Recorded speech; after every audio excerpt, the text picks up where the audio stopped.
Hello दोस्तों। मेरा नाम पूजा है। मैं अपने सहेली से लगातार कह रही थी कि हाँ नेहा, मुझे पता है कि मैंने तुमसे वादा किया था कि मैं आऊंगी, लेकिन यार तुम मेरी हालत समझने की कोशिश करो। पापा किसी भी सूरत में नहीं मानेंगे और मम्मी तो मुझे मार डालेगी। तुम्हें नहीं पता यहाँ के हालात, यहाँ बहुत सख्ती होती है। लड़कियों को बाहर जाने की बिल्कुल भी इजाज़त नहीं है। ये तो मैं हूँ जो पापा की वजह से तुम लोगों के पास आ जाती हूँ, और मुझे नहीं लगता कि आज मुझे इजाज़त मिलेगी, क्योंकि 2 दिन पहले ही तो मैं तुम्हारे यहाँ आई थी। मैंने उसे समझाते हुए कहा था, जबकि वो फिर भी जिद पर अड़ी थी। बोली तो ठीक है, अगर तुम्हें नहीं आना तो फिर मुझसे बात करने की भी कोई ज़रूरत नहीं है। यह कहकर उसने फ़ोन रख दिया था और मेरी जान हलक में आ गई थी। यही तो मेरी इकलौती दोस्त थी। इसके अलावा मैंने आज तक किसी को अपने करीब आने नहीं दिया था। काफ़ी देर सोचने के बाद मैं नीचे आई और मम्मी का पूछकर किचन में चली गई थी। मम्मी चाची के साथ मिलकर दोपहर के खाने की तैयारी कर रही थीं। एक पल के लिए मुझे डर सा लगा था कि अगर मम्मी ने नौकरों के सामने ही मुझे डांट दिया तो कितनी बेइज्जती होगी, मगर दोस्ती के लिए मुझे कुछ न कुछ तो करना ही था। मैंने मम्मी के सामने अपने बाजू फैला दिए थे। मुझे पता था कि वो गुस्से में या गंभीर होकर बात करने पर राजी नहीं होंगी। अगर मैं थोड़ा लाड दिखाऊंगी तो शायद मान जाए। और मेरे ऐसा करने पर चाची और वहां मौजूद सारे नौकर मुस्कुराए थे, क्योंकि सबको पता था कि जब भी मुझे उनसे कुछ मनवाना होता था मैं ऐसे ही लाड दिखाती थी। मम्मी ने फौरन ही मेरे हाथ पर हाथ मारते हुए कहा, मेरे साथ कोई चालाकी नहीं चलेगी, मैं बता रही हूं। मैं किसी भी चीज़ के लिए तुम्हारे पापा के पास नहीं जाऊंगी। वैसे भी तुमने मुझे पहले ही बहुत शर्मिंदा करवा दिया है। मैं मम्मी के गाल पर प्यार करते हुए बोली, प्लीज़ मम्मी, बस एक आखिरी बार मान जाइए, मुझे जाने दीजिए। वह फौरन समझ गई कि मैं कहीं जाने की कह रही हूं, और फौरन ही वह गुस्से से लाल पीली हो गईं और आंखें बड़ी करते हुए बोलीं, बिल्कुल चुप हो जाओ। मैं तुम्हें कहीं जाने की इजाज़त नहीं दूंगी। 2 दिन पहले तुम बाहर गई थी। तुम्हें पता है ना, तुम्हारे पापा को तुम्हारा बाहर जाना बिल्कुल पसंद नहीं है, न सूरज को और न ही चाचा को। फिर क्यों ऐसी बच्चों वाली हरकतें करती हो जिससे सब तुम पर गुस्सा हो। मेरी आंखों में आंसू आ गए थे। वो बिना सोचे समझे मुझे नौकरों के सामने डांट रही थीं, जबकि चाची तुरंत ही मेरे पास आईं और मम्मी की ओर देखते हुए बोलीं, इस तरह बच्चों को डांटा नहीं करते। देखो, अगर तुम्हें कहीं जाना है तो अपने पापा से इजाज़त लो। तुम्हारी माँ कुछ नहीं कर सकती। तुम्हें पता है ना, हवेली की औरतों को इतनी इजाज़त नहीं होती कि वो अपने मर्दों के सामने खड़ी हो जाएं। मेरा सिर झुक चुका था। चाची की बात बिल्कुल सही थी।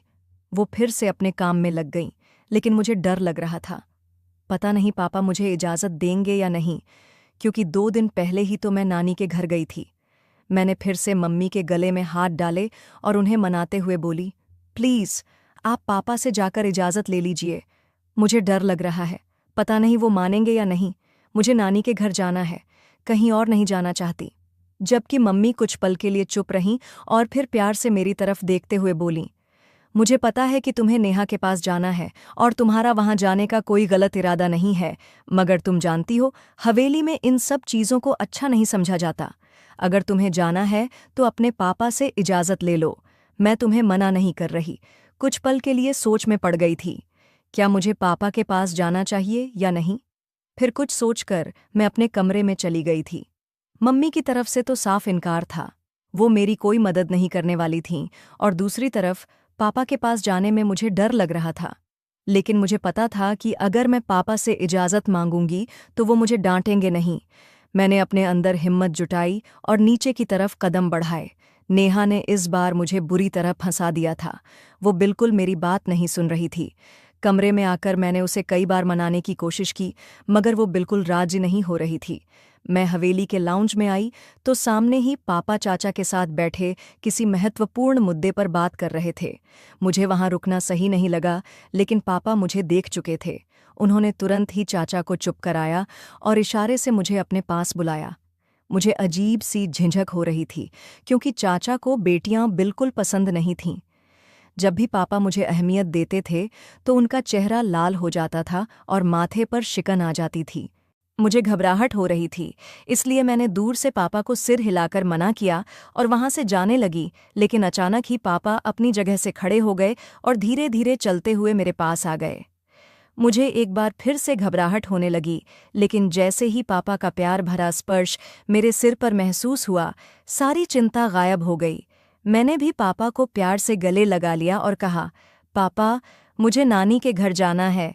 मम्मी कह रही थीं कि आपसे इजाज़त ले लूं। अगर आप कहें तो मैं ड्राइवर के साथ चली जाऊंगी। उन्होंने मेरे माथे पर एक प्यार भरा चुंबन दिया और बोले, गुड़िया, तुम 2 दिन पहले ही तो वहां गई थीं। तुम जानती हो ना, सूरज और बाकी सबको तुम्हारा घर से बाहर जाना पसंद नहीं है। वहां बहुत सारे लोग होते हैं और मामा के बेटे बहुत ही आवारा टाइप की है। हर वक्त अपने आवारा दोस्तों को अपने घर में घुस आए रखते हैं, जो हमें अच्छा नहीं लगता। उनकी आवाज़ में इतनी नरमी थी कि मेरा सिर झुक गया। मैंने तुरंत ही सिर हिलाया और कहा, पापा, ऐसी बात नहीं है, मुझे सब पता है, लेकिन नेहा से मिलने का मन कर रहा था। अगर आप कहते हैं तो मैं वापस अपने कमरे में चली जाती हूँ। मेरी आंखों में आई नमी ने मेरे पिता का दिल पिघला दिया। उन्होंने तुरंत ही मेरे सिर पर दुपट्टा ठीक किया, नौकरानी से चादर मंगवाई और मुझे प्यार से लपेटा। फिर मुझे ड्राइवर के हवाले कर दिया और कुछ समझाकर जाने की अनुमति दे दी। मैं खुशी से झूम उठी। मेरे पापा ऐसे ही थे। मेरी थोड़ी सी भी परेशानी पर वे तुरंत हर किसी को नज़रअंदाज कर मेरे साथ खड़े हो जाते थे। मैं हवेली की इकलौती बेटी थी। हमारे यहाँ एक मान्यता थी कि हमारे परिवार में बेटियां पैदा नहीं होतीं, लेकिन मेरी माँ बहुत धार्मिक थीं, इसलिए शायद ऊपर वाले ने उन्हें बेटी का तोहफा दिया था। मेरे 2 बड़े भाई थे, जो मुझसे उतना ही प्यार करते थे जितना पापा करते थे। लेकिन जो जगह मेरे दिल में पापा के लिए थी, वो किसी और के लिए नहीं बन पाई। हमारी हवेली में मेरे ताऊ और चाचा भी अपने अपने परिवारों के साथ रहते थे। दादा दादी का बहुत पहले ही निधन हो चुका था और पूरे परिवार के मुखिया मेरे ताऊ थे। ताऊ ने साफ साफ कह दिया था कि स्कूल के बाद मेरी पढ़ाई नहीं होगी, लेकिन पापा ने मेरी आगे पढ़ाई के लिए खड़ा होकर मेरा साथ दिया था। मेरे भाई और माँ भी इसके खिलाफ थे, लेकिन मेरे शौक को देखते हुए पापा ने मुझे पढ़ने की इजाज़त दिलवाई। बचपन में ही मेरा रिश्ता सूरज से तय कर दिया गया था, जो मेरे चाचा का इकलौता बेटा था। वह मुझसे बहुत प्यार करता था और मुझे भी दिल ही दिल में उससे लगाव हो गया था। वह बेहद हैंडसम था और हमारे पूरे गांव में हमारी हवेली के मर्दों की चर्चा थी। मेरे ताऊ को तो पंचायत में सम्मान के साथ बैठाया जाता था। रात को जब मैं नानी के घर से वापस आई तो हवेली में कुछ अलग ही माहौल था। ताऊ जी बहुत गुस्से में थे और मेरे पापा, माँ और दोनों भाई सिर झुकाए खड़े थे। ताऊ और सूरज के चेहरे पर भी गुस्सा दिख रहा था। मेरी चाची और ताई भी चुपचाप सब देख रही थीं। मुझे आते देख सबकी नज़रें मुझ पर टिक गईं। अचानक मुझे घबराहट होने लगी, क्योंकि ताऊ जी जिस तरह से मुझे देख रहे थे, मुझे डर लग रहा था। जैसे ही मैं घर में दाखिल हुई, मेरी माँ मेरे पास आने लगीं, लेकिन पापा ने उनके और मेरे बीच में आकर खड़े हो गए। उन्होंने सबके सामने मेरे सिर पर हाथ रखा और मुझे कंधे से पकड़कर मेरे कमरे तक ले आए। मेरे माथे पर एक चुंबन दिया और कहा, जब तक मैं न कहूं कमरे से बाहर मत आना, आराम से सो जाओ, कल तुम्हें कॉलेज भी जाना है। मैंने सिर हिलाया और सबको एक नज़र देखकर कमरे में चली गई। मुझे नहीं पता था कि बाहर किस बात पर हंगामा हो रहा है और ताऊ जी क्यों इतना गुस्सा कर रहे हैं। आधी रात को अचानक मुझे भूख लगी तो मेरी आंख खुल गई। मैं बचपन से ही भूख के मामले में बहुत कमज़ोर थी। मेरा मन कर रहा था कि मैं तुरंत बाहर जाकर कुछ खा लूं, लेकिन पापा ने कहा था कि जब तक वे न कहें मैं कमरे से बाहर न जाऊं। यही सोचकर मैं कमरे में ही बैठी रही। करीब 1 घंटा हो चुका था, लेकिन भूख मिटने का नाम नहीं ले रही थी। मैंने सोचा था कि कुछ देर बाद खुद ही सो जाऊंगी, लेकिन ऐसा नहीं हुआ। भूख और बढ़ गई थी। अब मुझसे बैठा नहीं जा रहा था। मैंने सिर पर अच्छी तरह से दुपट्टा लिया और कमरे से बाहर आ गई। पूरी हवेली अंधेरे में डूबी हुई थी।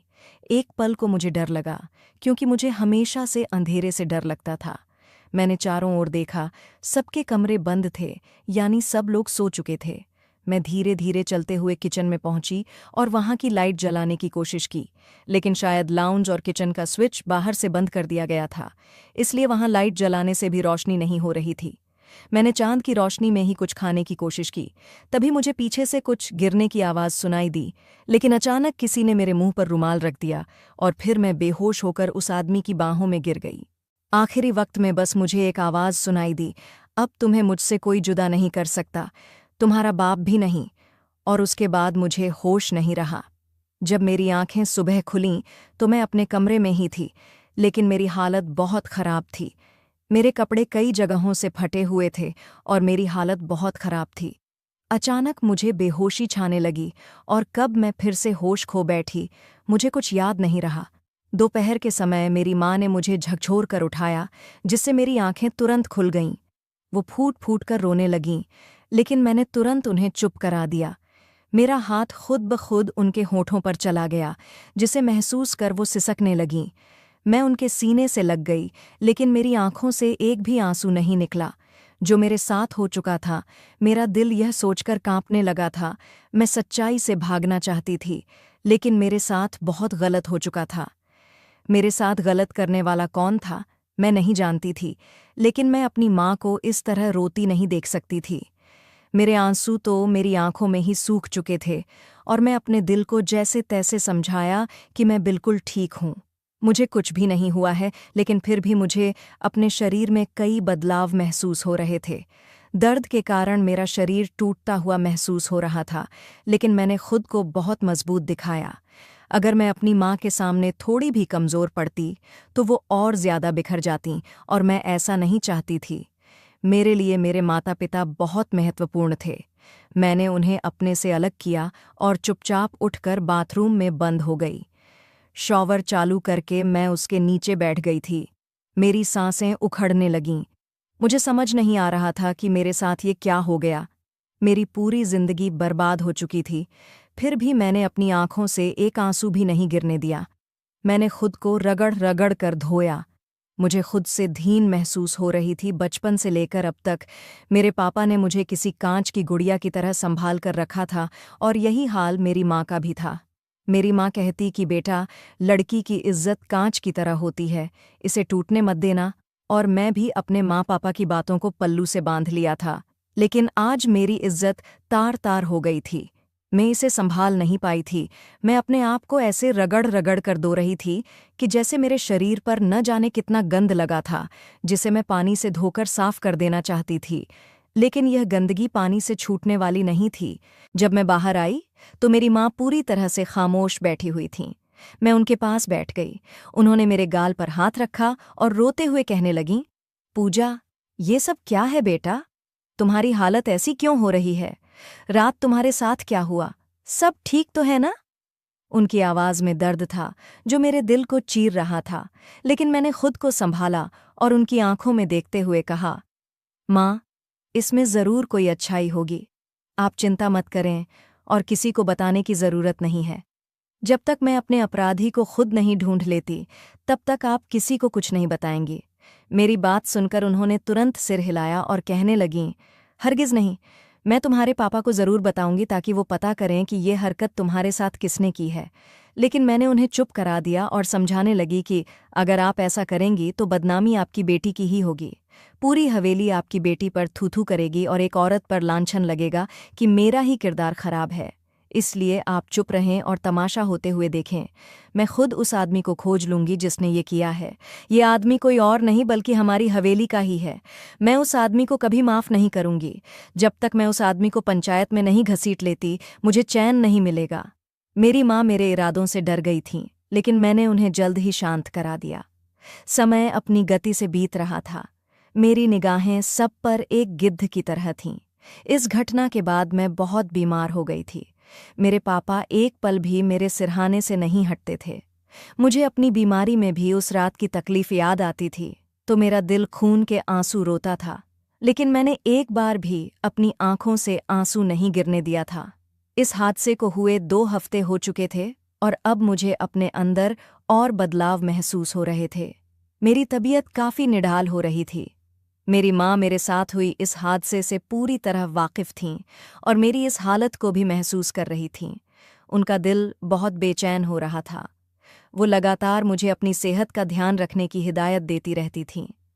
मुझे समझ नहीं आ रहा था कि मेरी माँ ऐसा क्यों कह रही हैं, लेकिन मैंने उनसे कभी कोई सवाल नहीं किया। एक तो वो मेरे साथ हुई इस हादसे के बाद बहुत डर गई थीं और उनकी संवेदनशील प्रकृति के कारण मैं खुद को बहुत ज़्यादा संभाल रही थी। 2 दिनों से मुझे बहुत उल्टियाँ हो रही थीं। पहले तो मैंने सोचा कि मेरा पेट खराब है, लेकिन मुझे नहीं पता था कि मैं जल्द ही बदनामी का एक धब्बा अपने साथ जोड़ने वाली हूँ। मेरी तबीयत इस कदर निढाल हो चुकी थी कि मैं बड़ी मुश्किल से नीचे आई। सामने सभी लोग टेबल पर बैठे नाश्ता कर रहे थे। मुझे देखते ही चाचा ने ऊंची आवाज में मुझे भी नाश्ते की टेबल पर आने को कहा दिया। मैं मुस्कुराकर जैसे ही उनके पास बढ़ी, मुझे अचानक चक्कर आया और मैं वहीं बेहोश होकर गिर पड़ी।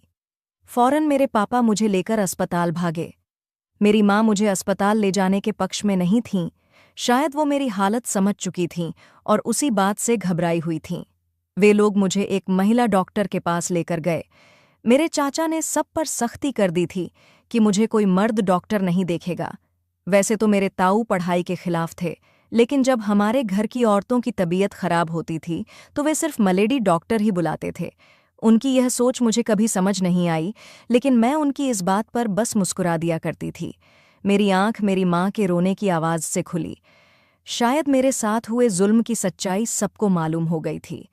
जैसे ही मैंने आंखें खोलीं, मेरी माँ ने मुझे अपने सीने से लगा लिया।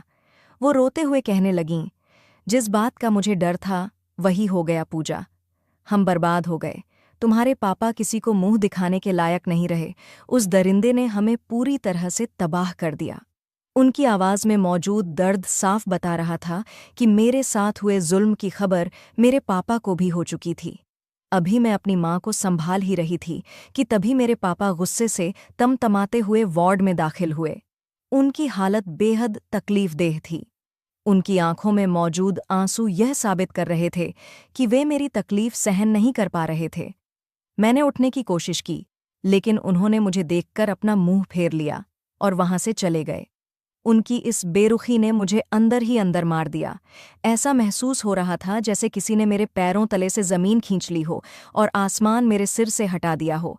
मुझे अगर किसी से बेइंतहा प्यार था तो वो मेरे पापा थे। मैं उनके लिए पागल थी और आज उनकी यह बेरुखी मुझे सच में पागल करने पर तुल गई थी। ऐसा लग रहा था जैसे कोई मेरे दिल को मरोड़ रहा हो। थोड़ा बहुत इलाज के बाद मुझे अस्पताल से छुट्टी दे दी गई और मैं अपने परिवार के साथ घर लौट आई। जैसे ही मैं अपने कमरे की तरफ जा रही थी, तभी मेरे कानों में गूंजती हुई आवाज़ टकराई। यह आवाज़ मेरे पापा की थी। वो गरजते हुए बोले, रुक जाओ, इस बदचलन लड़की को मैं अपनी हवेली में नहीं रख सकता। मैंने हैरत भरी नज़रों से अपने पापा की तरफ देखा। ये वही पापा थे जो मुझे ढेरों लोगों के बीच मान सम्मान देते थे। उनका बस नहीं चलता था कि वे मुझे अपने सिर पर बिठा लें, और आज जब मुझे उनकी सबसे ज़्यादा ज़रूरत थी तो उन्होंने मुझसे मुंह मोड़ लिया। मैं पूरे शरीर से जैसे ज़मीन पर गिर पड़ी। ऐसा लग रहा था जैसे किसी ने मुझे आसमान से उठाकर ज़मीन पर पटक दिया हो। मैंने अपने पापा की तरफ देखा तो वो फिर से बोले, मैं इस लड़की को अब और अपने परिवार का हिस्सा नहीं बना सकता। इससे कहो जिसके साथ इसका मुंह काला हुआ है वहीं चली जाए। मैं इसे अब अपने घर में नहीं रखूंगा। मेरी आंखें पल भर में भर आईं। ये पहली बार था जब मेरे साथ हुए उस जुल्म के बाद मेरी आंखों से आंसू निकले थे। मेरी आंखों से लगातार आंसू बहने लगे थे। मेरे पापा लंबे लंबे कदम चलते हुए मेरे करीब आए और मेरा बाजू पकड़ लिया। वो मुझे अभी घसीटते इससे पहले ही हम दोनों के बीच मेरे ताऊ आ गए। उन्होंने मेरे पापा की आंखों में देखते हुए कहा, तुम्हारी बेटी ने जो करना था वो कर चुकी है। अब अगर तुम इसे परिवार से बेदखल करोगे और हवेली से निकाल दोगे तो यह हमारे लिए शर्मिंदगी का कारण बनेगा। मैं ऐसा कोई काम नहीं करना चाहता जो हमारे लिए धब्बा बने। बहू, इसे इसके कमरे में छोड़ आओ। हम तुरंत ही कुछ इंतज़ाम करते हैं। मैं रोते हुए वहां से चली गई थी। मैं अपने कमरे में आकर बहुत रोई। मेरी आवाज़ मेरे पूरे कमरे में गूंज रही थी। मेरी माँ मुझे चुप कराने की बहुत कोशिश कर चुकी थी, लेकिन मेरा रोना एक पल के लिए भी नहीं थमा। मैंने अपने दिल का सारा दर्द रो रो कर बाहर निकाल दिया। आज मुझे पहली बार ऐसा लगा कि मेरे सिर पर पिता का साया नहीं है, क्योंकि जब पापा ने अपनी छांव मेरे सिर से हटा ली तो मेरा पूरा शरीर धूप की जलन से झुलस गया। समय अपनी गति से गुजर रहा था और चाचू ने भी हमसे सारे रिश्ते तोड़ दिए थे। उन्होंने कह दिया था कि वे अपने इतने काबिल बेटे की शादी ऐसी लड़की से कभी नहीं करेंगे जो पहले ही किसी और के साथ मुंह काला कर चुकी हो और अपने पेट में किसी की नाजायज़ औलाद को पाल रही हो। उनके ये शब्द मेरे लिए किसी कोड़े की तरह थे, लेकिन मैं सब कुछ चुपचाप सह रही थी क्योंकि मुझे बस अपने ऊपर वाले के फैसले का इंतज़ार था।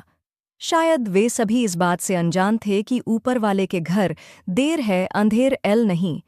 मेरे भाइयों ने भी मुझसे मुंह मोड़ लिया था। अगर मेरा साथ कोई दे रहा था तो वो सिर्फ मेरी माँ थीं। उनके अलावा किसी ने मेरी तरफ कदम नहीं बढ़ाया था, बल्कि मेरे पापा ने भी मेरा साथ छोड़ दिया था। मेरी प्रेगनेंसी को अब 5 महीने हो गए थे और मैं काफ़ी बीमार रहने लगी थी। एक तो घरवालों की बेरुखी मुझे अंदर से मार रही थी, और ऊपर से डॉक्टर ने बताया था कि मेरी डिलीवरी में बहुत परेशानियां हो सकती हैं। हालांकि अब तक मैं यह बात नहीं जान पाई थी कि ये सब करने वाला कौन था। 2 दिन बाद सूरज घर आने वाला था। सूरज हवेली में नहीं रहता था, उसका ज्यादातर समय विदेशों में ही गुजरता था।